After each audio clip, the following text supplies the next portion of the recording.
What's up to all my product founders and creatives out there? This is your host, Lisa Montero, and you're listening to the Visual Commerce Podcast, where founders, creatives, and brand leaders bring you insights on how to tell better visual stories of your product in 3, 2, 1. Look, the minute you walk out that door with or without a deal, I'm going to buy one from my backyard. He's not here for one sale. Are you going to make an offer? Because I would like to address it. Such a good item.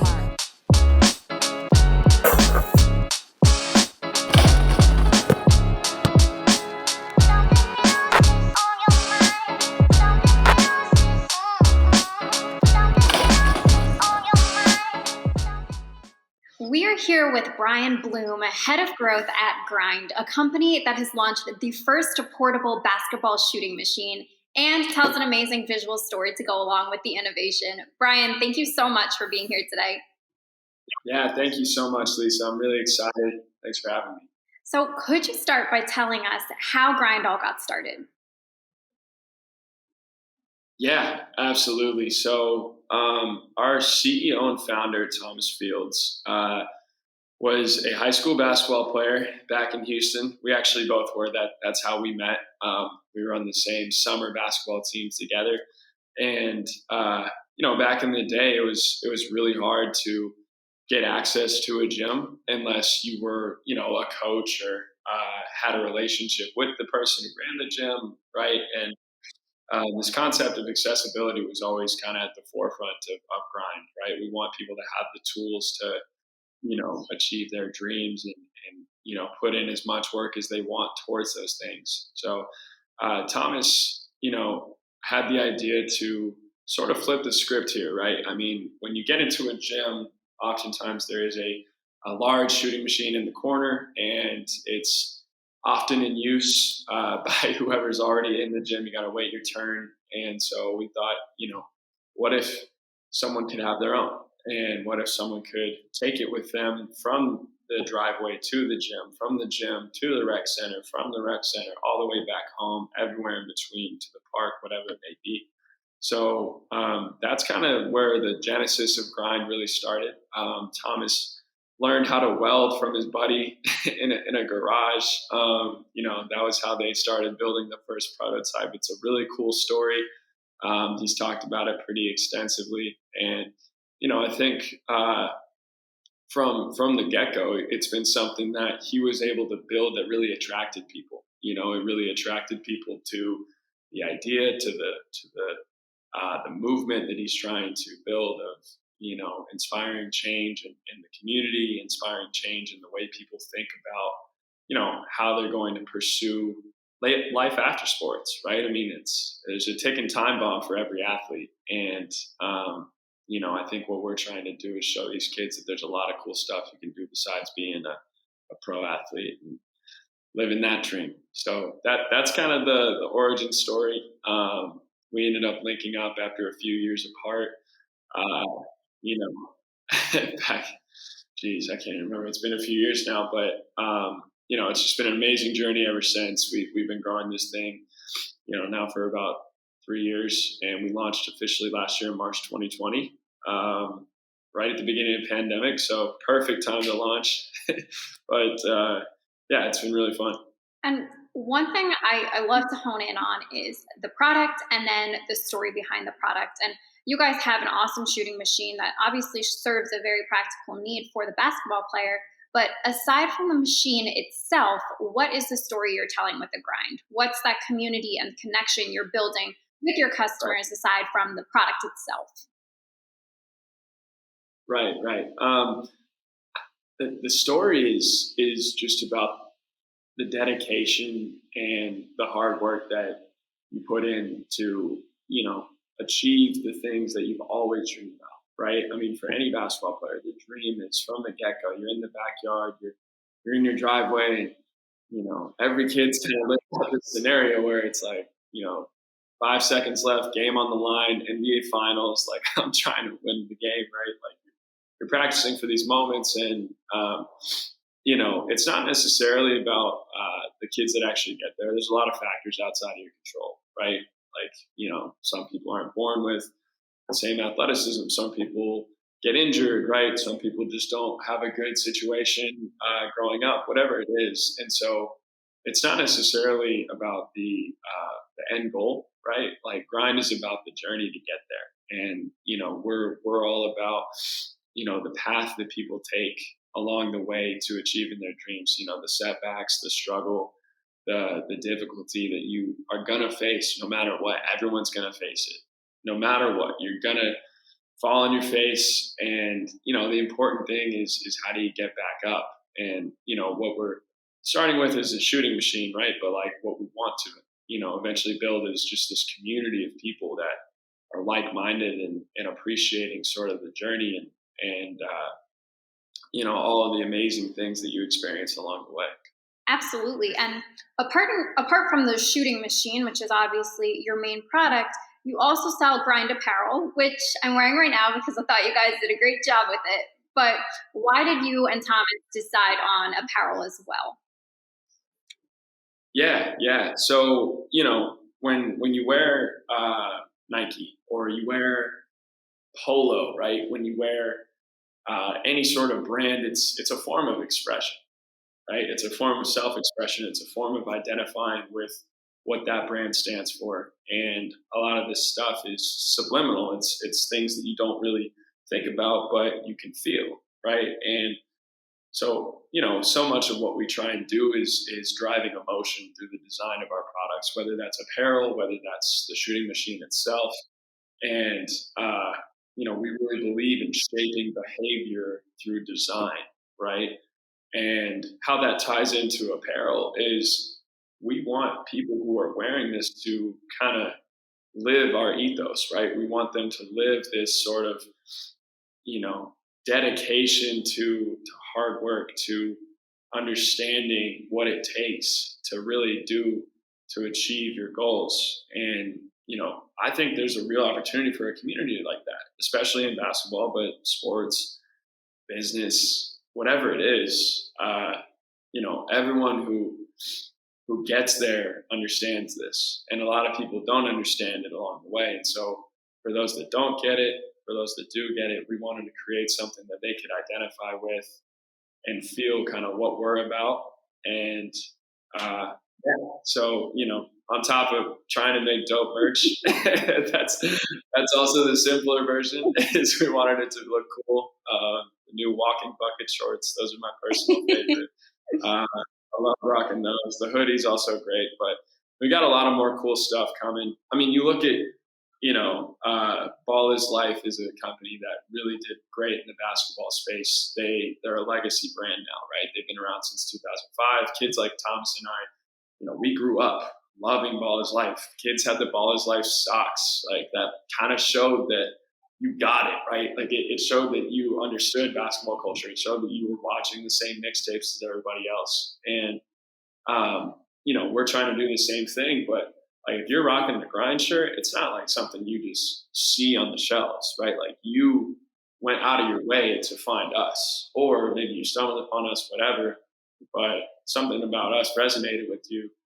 And that's why you're trying to rep us. It's similar to, what Ball is Life, what Overtime has done. Overtime's doing a great job with merch. Those guys are killing it. And, it really fosters this sort of community at the end of the day, right? That's a big word these days is building community with your brand, with your fans. And, that's a bunch of like-minded individuals all pushing towards the same goal. And that's all what we're all about. For sure. And now you have this community and sentiment built around Grind. How would you describe now Grind's visual identity? Like, how are you telling the story through visual means? Yeah. So we've got a few different things coming up. In the past, we did the Locked In series. So the Locked In series was a visual creative piece that sort of told the story of kids who aren't necessarily who you're watching on ESPN, but they've got incredible stories, right? They've got perseverance, relentless dedication, a commitment to, achievement and really trying to stay along the path, like get to this point of success that the average person just won't do. And a lot of the time, these kids have faced incredible adversity. And so, to make it from where some of them start out to going on a full ride to SMU, Southern Methodist University in Dallas, like, being a nationally ranked player when, maybe you've lost a parent or maybe there's been some sort of, environment that wouldn't typically allow you to succeed. We wanted to tell those stories through the Locked In series and show like these kids are, they're locked in, right? Like they don't know anything but work. And so that was the start of it. That was how we actually launched last year. And then besides that, so now we're actually moving on. We did a really cool series that just dropped. It's called Crash the Court. And so that was, a lot of what we're trying to do is be a new wave in this space, right? Like Thomas and I, we're young dudes. Like we're not legacy people. We're 25 years old. He's 26. And, that's not typical in this space. That's not usually the guys kind of behind the scenes operating. A lot of these people will have an influencer or kind of a spokesperson who may look like, the people that they're trying to get to buy from, but in actuality, it's, people in their 50s and 60s. And so, what we're trying to do with this new wave is echoed through Crash the Court, because basically we just pull up to a court, bring out the grind machine in our duffel bag, right? And it's something that people have never seen before, and the looks on their faces say it all. Like they're just shocked. They think we're bringing, Lord knows what. They think we got a bag of basketballs or like anything besides a shooting machine. And when we put it up and let everybody shoot on it, just kind of get their candid reactions, I think that kind of tells a story as well. How new this is and how groundbreaking it can really be in the basketball space, and just kind of changing the narrative of like who has the resources. Like we're trying to take the resources away from the haves and put them in the hands of the have-nots. And so Crash the Court kind of shows what that means to those people. Like they see that this is something that's possible for them to own, take with them wherever they want. And then lastly, with what's coming up, at least that I can share, is our My Court series. So My Court is all about, similar to Locked In, where we're telling stories of kids that, really kind of deserve for their story to be heard. My Court is all about, where you hone your skills, what was your dojo, right? Where did it all begin? And we're starting out in Houston, eventually going to tell, to show some courts in Miami, show some courts in Seattle, LA, New York, a lot of these places. We're actually in Indiana right now, in Indianapolis for a Techstars Sports Accelerator. So might try and do some farm hoops type of stuff. Go out to maybe French Lick, Indiana, home of Larry Bird, see what you can find out there. But so that's My Court is just all about sort of the genesis of someone's story. Like where did it all begin, and where was that beginning, and then truly the end is moving on from that court, right? Like that relationship with the court never ends. I certainly remember where I started, where I was in the middle, and then sort of that last transition from leaving that place for the last time on the journey, right? Like you move on to a new court, and it's never really the same, because it just isn't. When you grow up with something, that's always going to hold a special place in your heart. And so we want to show, and that's another huge thing with what we're trying to do, is sports is so emotional. It's so emotional. Anyone who's played sports, you feel some type of way about your journey, whether it's regret, whether it's gratitude, whether it's happiness, sadness, anger. All these different crazy emotions are so powerful. And we want to evoke that with what we're showing, right? Like we want people to look at our story and say, oh my gosh, I can't stop thinking about, where I grew up, what I was doing when I was out there shooting hoops with my dad or my grandpa, my uncle, or my mom, or whoever it is. And, that's the whole entire goal, is to build community and to kind of relate to these people and show like we're running this business, but we're exactly just like everybody else. We did all the same things. We practice the same way, and we're so excited about it. It's so fun to film too. I just love hearing people's stories, meeting people, and hearing their background. So yeah, we're fired up about it for sure. Absolutely. I love what you guys are doing with these series. And what are the main platforms you use to actually like post these series on? Yeah. So we're going to be posting them. Instagram is kind of our main channel right now. That's where we've grown our biggest following. You can follow us at grindbasketball_, right there. And then TikTok, trying to get on there. Thomas and I are, we may be younger guys, but we're not quite Gen Z. So it's sort of the Wild West for us, trying to navigate those waters. But and then YouTube is another place where we're going to be posting a lot of long form stuff. One of the things we're also trying to do is just show people a little more of the day to day. We want to show them like what it's like to actually run this business, the highs and the lows. So that'll be on Instagram as well. But not sure we'll be on Twitter too much. We don't have too much to tweet about. We got some controversial basketball takes for sure. We actually had a very spirited debate about some players last night at dinner, but we'll try and keep that offline. I don't think anyone else is trying to hear it. Brian, what can we look forward to from the grind in the near future? Yeah.